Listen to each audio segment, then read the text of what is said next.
All right, guys, today we're going to start off chapter 23 is a new chapter, new unit. This is going to be about U.S. imperialism. So I hope you guys are ready to dig into some new content here. Sorry about that. So the essential questions we're going to kind of look at as we discuss this is first, why did Americans become interested in overseas expansion? So this little hint into what we're talking about in the late 1800s. And was expansion something new, or was it a movement previously seen in U.S. history? And that's going to be something that we'll talk about maybe in class today as we talk about America expanding as a world power. So first thing I want to talk about is this guy by the name of Alfred T. Mahan. You're going to read about him in the textbook. And he really stressed the importance of things called trading stations, okay? And he wrote this book called The Influence of Sea Power Upon History, and he basically catalogs 200 years of world history, okay? And talks about how basically whoever controls the seas controls the world. And one thing he said in it is trading stations, he called them trading stations, are important because trading stations mean new markets. And hold on one second. So basically he said, if you have trading stations, you have new markets for goods. If you have new markets, you can make more jobs. Basically, that means more money, and that means a ton of power. So it's a really interesting concept or theory this guy came up with. And basically what this guy, Alfred T. Mahan, said is, the United States has to build up its naval fleet, or its navy. And the question I have to ask you guys is, why did he say it's critical that the U.S. builds up its navy? And I want you to think about that as we kind of go through today. So this is an interesting cartoon. We're going to dissect it in class. And I want you to look at this. And what you can't see in this cartoon, again, I got cut off, but it basically says the United States of America is 10,000 miles from tip to tip. So it's basically saying from this tip to this tip, it's saying 10,000 miles. Well, the United States of America from Maine, from the East Coast to the West Coast, is only 3,000 miles. So the political cartoon illustrator or author is trying to say something about the size of America and how big we really are as a country. And you can see now the eagle is kind of spreading out its wings over more than just our country. So this is a theme that we're going to be talking about throughout chapter 23, and that theme is called imperialism.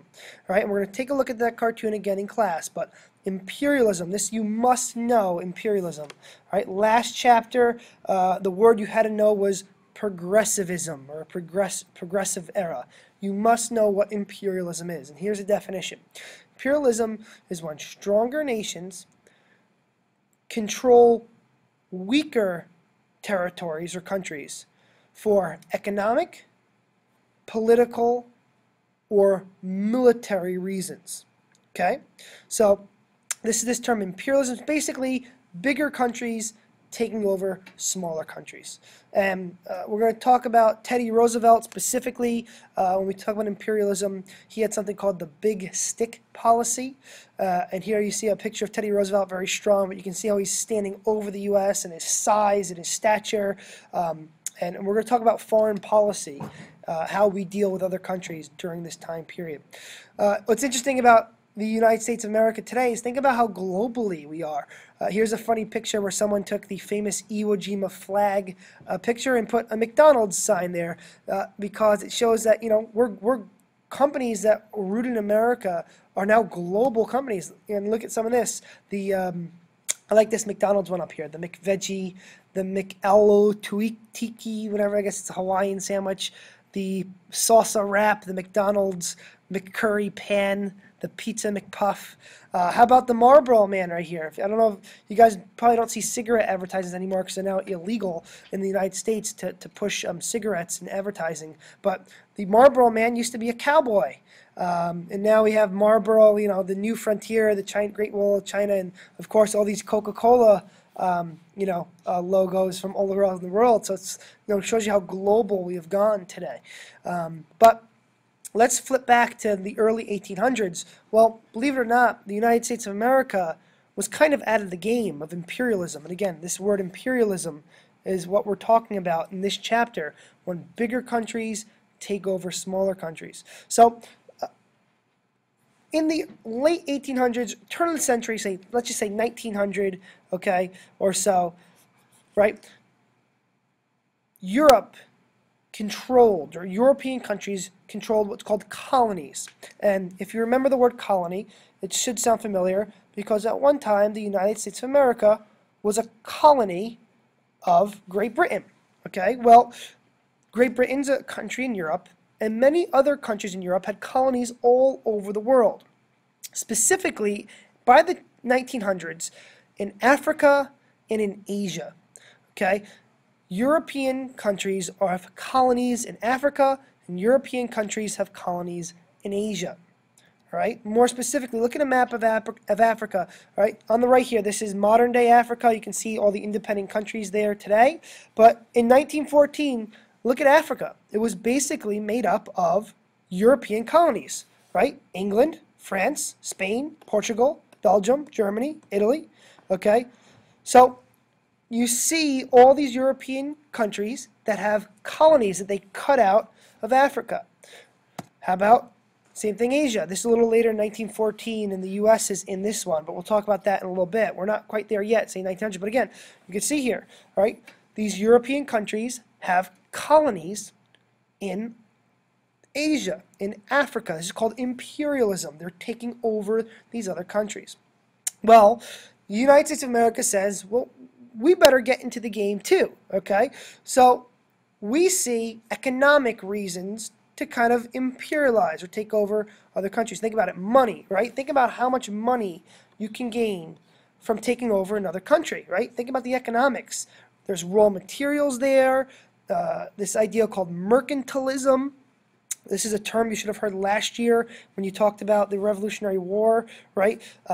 It's a system by which the colony sends back goods to the mother country, sends its resources to the mother country, right? There's new markets for goods. There's a lot of economic, right? There's a lot of reasons for, as far as making money and growing as a country, that you'd want to take over other colonies. How about military-wise?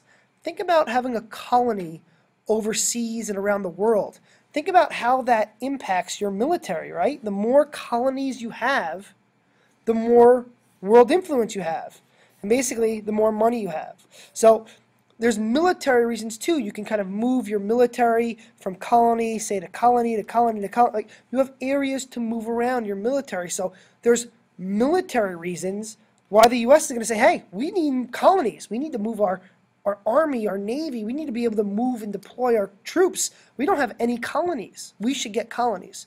So again, we're going to start to try to compete with Europe.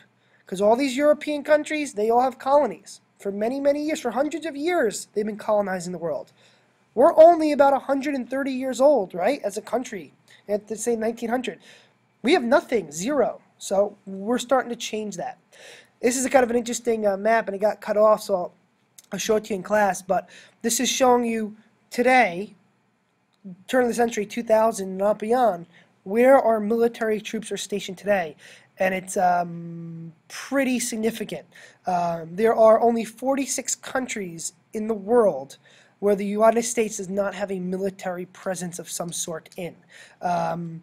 These light pink countries here are countries that have U.S. troops in them. These darker pink are areas where we actually have military bases, and these zebra-looking places are recent military bases. You can all see kind of in this area of contention, Middle Eastern area of late. So that's kind of an interesting talk about today. But finally, a last reason that America starts to imperialize is this idea about social, right? The belief that in America, our government is superior. Our religion, basically Christianity, is superior. Our race is superior.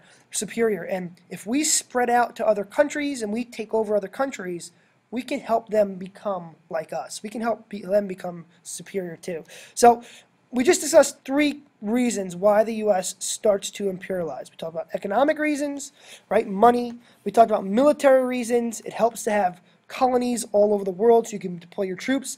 And we just mentioned quickly social reasons. We can help spread our culture to other people. Well, here we go. Well, the United States of America begins to spread its power, or its global power, and it starts with Alaska.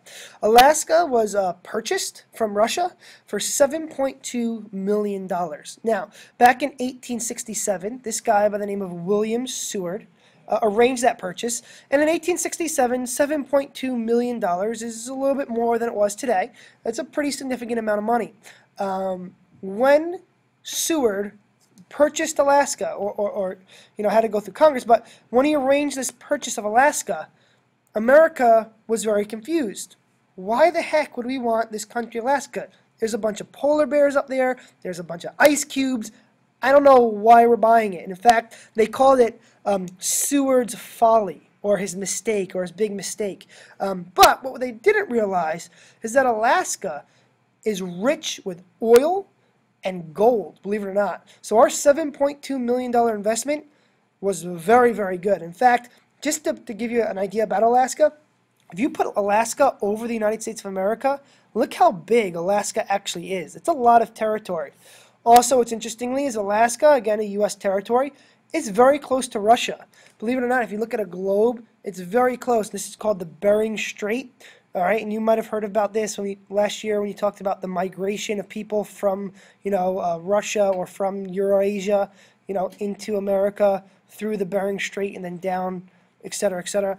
But again, the idea was, what on earth are we going to do with this? This is what people thought Alaska was. And in fact, over here in Siberia, it's called, Russia used to send prisoners. It was like middle of nowhere. It's like frozen tundra. So basically like, oh great, we're buying Russian prisoners and polar bears. That's fantastic. But it turned out that Russia was a very good purchase, and we'll talk about that more in class.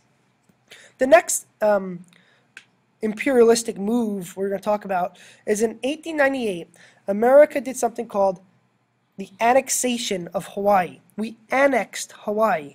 Basically, here's Hawaii down here, and we basically just took it, or we annexed it. And it's basically, the definition's right there. It's when you acquire something by either conquest, meaning you conquer them, you invade them, you take them over, or occupation. You occupy them. That's basically what we did. We sent our Marines to Hawaii, and we occupied the country. Basically just took the country. This was known as the Kingdom of Hawaii. It was its own sovereign nation, and in 1898, we pretty much said, you are ours now. Sorry. So when you look at, why would the U.S. do that? Well, we're talking about imperialism again. Here's the 1900s. Everything in gray is an established country. Russia, China, right? So everything in gray is an actual country. Everything that's colored is territory taken by other countries. So if you look at this map, right, all these European countries, they all have colonies, we have nothing. So the idea is we need to start competing. So believe it or not, Hawaii, which is right over here, was a great piece of the puzzle to get. Right? Look where its location is. It's right in the middle of the Pacific. It's close to Asia. So here's what happened. Here's a little backstory. If I don't finish this in the video, I'll talk about it in class. But there were these sugar plantation owners in Hawaii, and they had a lot of power. And basically, these sugar plantation owners were white Americans. And the reason they were in Hawaii is because these missionaries, they're called Christian missionaries, they were people who had went to Hawaii from America to spread the word of God, right? They're on a mission. They're called missionaries. That's right. The root word here is called mission. Okay, they were on a mission to spread their beliefs. And these white people who went to Hawaii bought these sugar plantations. And sugar cane, it's right here, was a very big export, okay, in Hawaii. And these guys made a lot of money over years and years and years. And then these plantation owners pass the plantations down to their kids and to their kids. So you have these white Americans, basically, who live in Hawaii, who now own these big plantations and are making a lot of money.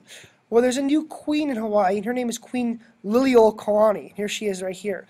And she says, well, we got to get these people out of here. and we got to get power back to Hawaiians.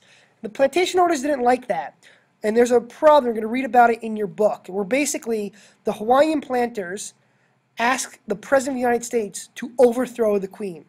So the question here